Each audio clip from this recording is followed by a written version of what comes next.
YouTube, hello. Welcome to the live stream. What a day. What a busy 2021 MLB trade deadline. I mean, not just for the Oakland A's, which is obviously the subject of our discussion, but superstars crossing the country. Even the Cubs and White Sox making a deal in Chicago. I mean, when do you ever see that happen? And obviously some teams trying to bolster themselves for the stretch run. The Oakland A's, I think, are an interesting study.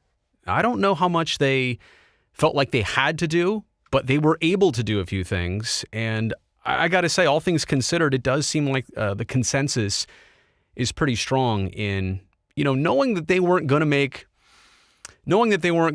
move one of the biggest pieces in all of baseball, but knowing that they had small things to address, and they got to a lot of those things.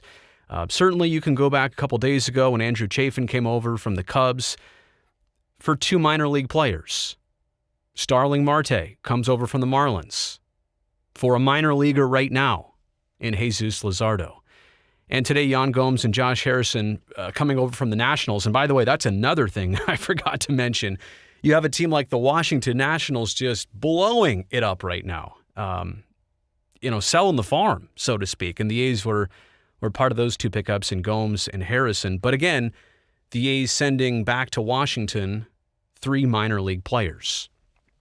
So before I get, too deeper into anything else here, since you're watching this video, a quick reminder, subscribe to the channel. I would really like to keep growing this thing for me and you to make this a platform to have these discussions, have these instant reactions. There's not necessarily another place like this, so let's make this one grow. And if you like this video by the end, give it a thumbs up so other A's fans and YouTube viewers can see it. YouTubers are the people that make the videos, right? YouTube viewers are those who watch it. Anyway, I digress. All right, so we're going to talk about these individual players, Chafin, Marte, Gomes, Harrison, then we'll have a look at the overall A's roster. But, wrong button.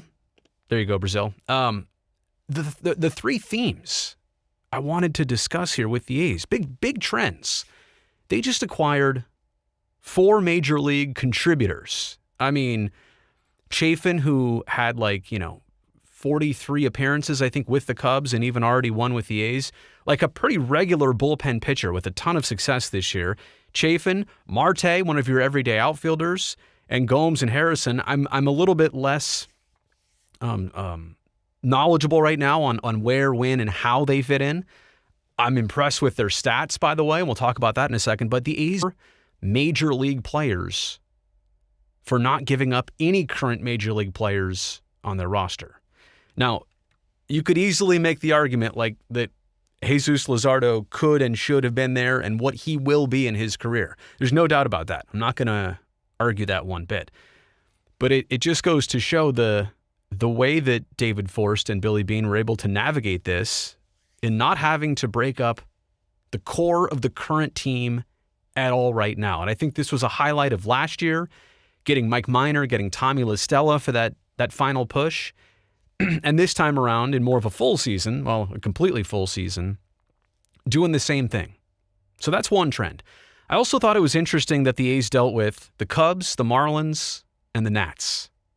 All National League teams. Is there something to that? I don't know. Is it just coincidence?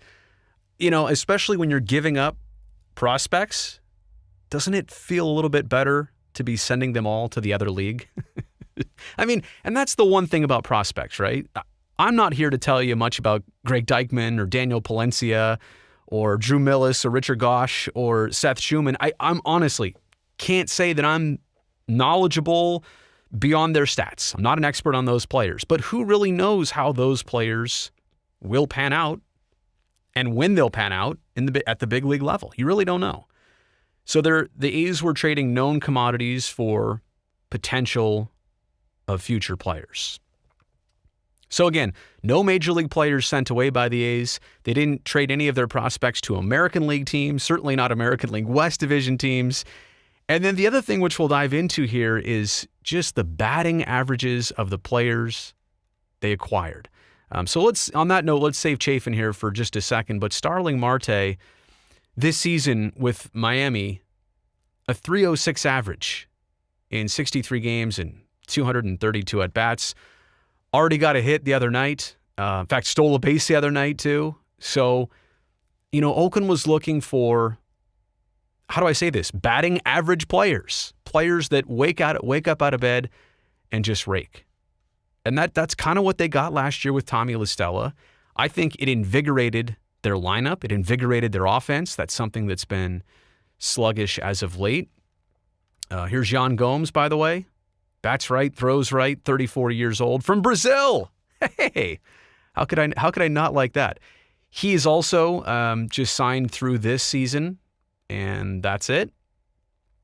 Let me go down here and look at his stats this year. Batting .271, 9 homers in 218 at-bats.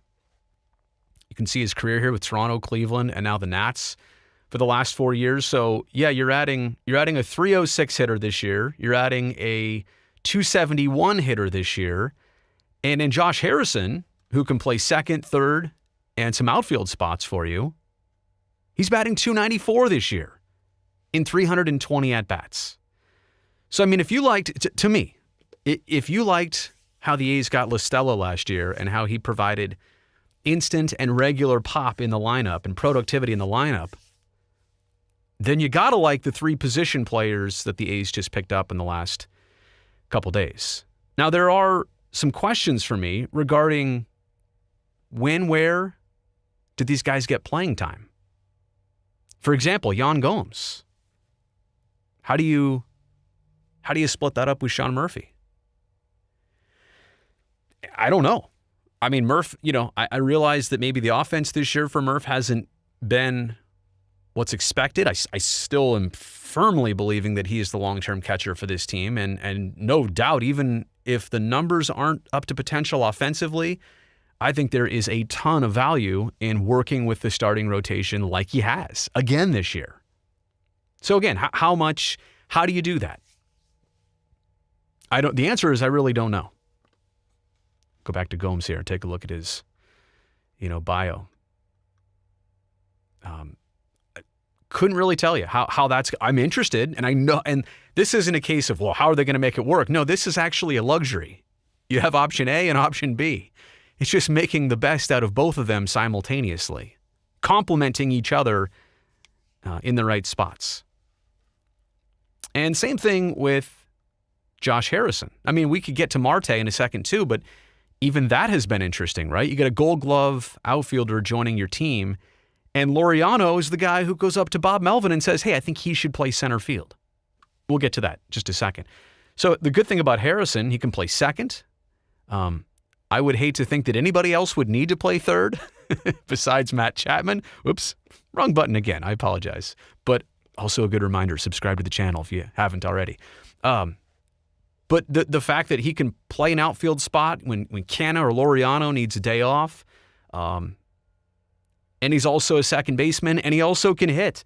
But there's also this, makes me wonder, again, when I talk about roster and playing time, really roster spots and playing time for the time being are my question. Does this mean that Chad Pinder is way off in his injury and is not going to be coming back anytime soon? Because this is a Pinder-ish type player. No question about it. Love the fact that he's hitting .294. I mean, I can't wait to see that in the lineup. And then Starling Marte, again, this was a bang. This was probably, I said before that the A's weren't going to have that, blockbuster move. Maybe that's the way I should have phrased it. Getting Starling Marte from the Marlins, that's a big deal. And the position he plays, what the veteran leadership that he brings, what he can hopefully do for your club here down the stretch, I am very intrigued. I ran a poll on Twitter saying, how do you rate the A's deadline? And you know what? I should have just pulled it up on the screen. Maybe I should just do this right now here.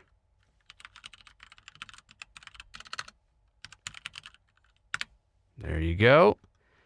What did you guys all think about the A's trade deadline? Here it is. How do you like the deadline moves? Try to make that bigger for you. So 38% gave it 4 stars. 45% is the top answer right now at 3 out of 4 stars. 11% said 2 stars, and 4.8% said 1 star. So, look, I fall into that same category right there. And I totally understand the thought process that maybe you know, there's some hesitancy, right? Whenever you say, well, you went for it, and what if it doesn't work? And you know what? I did a live stream the other day seeing that Luzardo was traded away for Starling Marte. And I thought, wow, this is one of the most shocking A's deals since 2014. Cespedes, which, again, I get it, brings negative connotations because we know how that season turned out.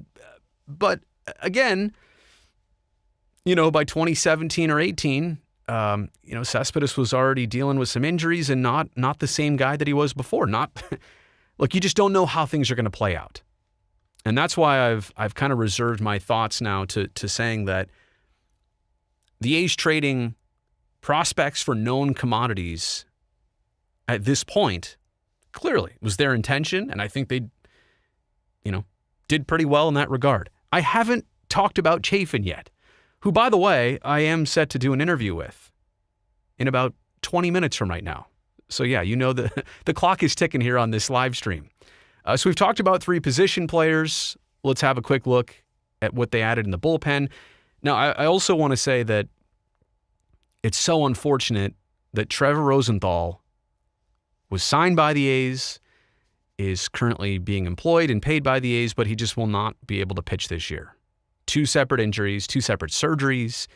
Unreal. Imagine, and I say that not in frustration to him, I'm just saying, imagine having him added to this with Chafin. We'll take a look at his 2020 here. Scoot this over 2021. What year is it, Brazil? 43 appearances with the Cubs. I mean, he's basically was pitching almost every other game for the Cubby Bears. 39 innings pitched, only 21 hits, only 12 walks, only 9 runs in 43 appearances. Just a really good showing this year, a 2.03 ERA with the a 2.06 ERA with the Chicago Cubs. Pitched 2/3 of an inning, I think, the other night in closing out that game, the day game, against the San Diego Padres. But I just, in this case, now we talked about, Marte, how's he going to get used? Well, clearly, every day in center field, top couple batters of the lineup, no question. Gomes and Harrison, again, maybe I'm figuring all this out as we go. There's opportunities. I just don't know how, when, and where. And also this, we haven't discussed this yet. Rosters don't expand until September 1st. So what are the A's going to do with roster spots? How's that all going to shake out? As for Chafin, I would be excited to see him on a petite basis. Does that make sense? On a Yusmeiro petite basis. Like literally, keep this up.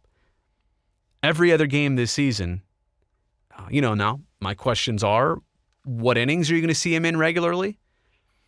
Now, he finished the game the other day, but it's because the A's were, winning 10-0, right? So where are we going to see him on a regular basis? And what a cool personality, by the way. He was tweeting the other afternoon. I guess I could probably go to his Twitter right here. He was tweeting the other afternoon about, all right, A's fans, I've got a challenge for y'all. I'm trying to find a boat to live on while I'm in Oakland. Something I can also take out fishing. Free tickets and a case of beer to anyone that can help me line up something. Look at Lagunitas Beer. Lagunitas Beer even, were they trying to help him out here? Bay Area Lagunators, someone help this man find a boat. We're still waiting for you to come visit the brewery. Hey, I'd like to go up to Lagunitas Brewing up in Petaluma. My next trip, I'll definitely make a stop. So there you go. And now you get to an Oakland A's roster, which is, over full right now. They've got some, and look, I think they have a pretty good idea of what they're going to do, how they're going to do this. They don't just acquire players and say, well, I don't know, when do we play a Jed Lowry? When do we play a Tony Kemp? They don't do that. How do we split Murphy and Gomes catching? Aramis Garcia, what do we do? I should check my phone to see if any roster moves have been made, some corresponding roster moves. But some of this stuff's going to happen, and we're going to see how it plays out, like I said, in lineup cards on an everyday basis. So, look, just to sum it up, just a really interesting day across Major League Baseball, a trade deadline that, who knew it was going to be so consuming? How many deals were there? How much money was exchanged? And I know Giants fans real excited about Chris Bryant, and I know the Dodgers stacked up, and the Padres. It's kind of fun to watch these other divisions like the NL West. Everybody's gonna make their big splash. I don't know that you saw as much of that to the same magnitude in the AL West, but you already have a couple good teams in the A's and Astros, and obviously the Mariners, trying to make their push as well too. Making these kind of small deals like the A's did with Chafin, Marte, and today Gomes and Harrison. So kind of going back to the beginnings of all this, we predicted for the team adding some bullpen help. They get it. Adding a corner outfielder. Well, I guess you kind of accomplished that in Marte, but realistically you get now a center fielder, but you also get Harrison as a second baseman who can also play the outfield for you, and a move that I'm not sure I saw coming. I guess I understand it, what they're trying to do in the catching position, is adding Yan Gomes. And yeah, who would have thought, some of the biggest names in baseball moving around, the Washington Nationals, having a fire sale, and here we are. The Oakland A's probably with their busiest and maybe most pivotal deadline, I'd say in the last 10 years. Name a bigger, Cespedes for Lester, I know, but name a big, and I guess 14, there was also some Arja deal earlier on too, but hey, this goes up there as one of the biggest trade deadlines in the last decade for the Oakland A's. Hey, one more reminder before I let you go. Subscribe to the YouTube channel if you're here, if you like this type of stuff, instant reaction. I love doing it. I want to make this platform grow for me and for you. Thumbs up if you like this video. I will see you on television later tonight with Pregame Live. We'll have the A's game for you. They've won a couple in a row, and I guess that's the biggest thing of all of this. Where does the team go from here? Does some of this light their fire down the stretch, the final, 59 games left, I think, 58 games left. Where does the team go from here? And what does this do in pushing them forward? I can't wait to see how it all unfolds. I will see you later on. NBC Sports California. Take care.